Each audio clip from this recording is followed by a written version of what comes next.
Après la rubrique Nécro, les naissances, avec 2 séries en projet, une chez HBO, Watchmen, et l'autre chez ABC, Damage Control. La première fait un peu peur en se proposant de violer encore un peu plus le chef-d'œuvre d'Alan Moore. Prions pour que ça ne se fasse pas. La deuxième se propose de raconter les aventures d'une équipe de nettoyage industriel qui passe après les destructions des combats de super-héros et de super-vilains. Ça peut être marrant. Pour ce qui est des mariages enfin, Michael Chiklis, vu précédemment dans The Shield, rejoint le casting de Gotham.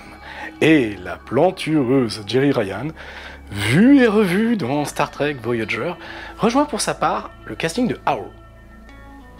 On ne sait pas pour quel rôle, mais on s'en fiche, on regardera quand même juste par curiosité. Heroes, vous vous souvenez?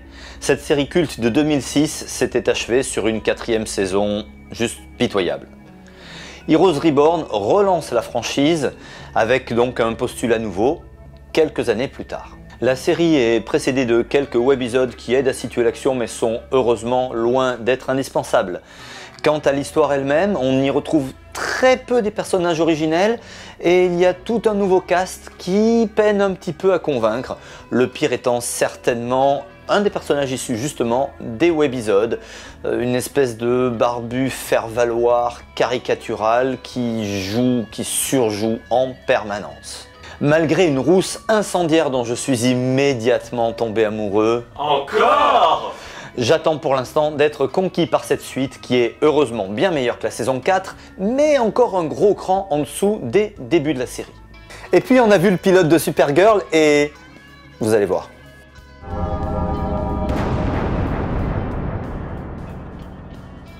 Et c'est la reprise de toutes vos séries préférées. Petit bilan rapide sur ce début de saison. Flash redémarre plutôt bien, en droite lignée de la saison 1. Barry semble avoir gagné en maturité suite aux événements de l'épisode précédent. Les personnages secondaires me semblent un peu mieux campés. Et même si le Reverse Flash a disparu, tout est loin d'être résolu. On sait maintenant que la saison 2 risque d'être à cheval sur des mondes parallèles, avec très probablement l'arrivée de Zoom, Jay Garrick et d'un Flash bleu qui pourrait n'être autre que... Mais chut, on en reparlera. Par contre, Arrow me déçoit d'emblée. Oliver Queen qui se la joue fleur bleue, Deagle avec un casque genre Magneto mais tout foiré, et puis le méchant Damien Dark pour l'instant ne me convainc pas. Quant à l'orientation mystique prévue pour cette saison, qui permettra entre autres de récupérer John Constantine à sa défunte série, je demande à voir. Bah moi, j'ai bien aimé le premier épisode de la saison 4 de Arrow. Les intrigues introduites m'ont donné envie de voir la suite. Et puis enfin, Oliver Queen devient officiellement Green Arrow, et ça c'est de la balle! Marvel Agents of S.H.I.E.L.D. continue sur la lignée des Inhumains et de Grant Ward, agent d'Hydra. Si vous avez aimé la saison 2, ça vous conviendra, sinon, passez votre chemin.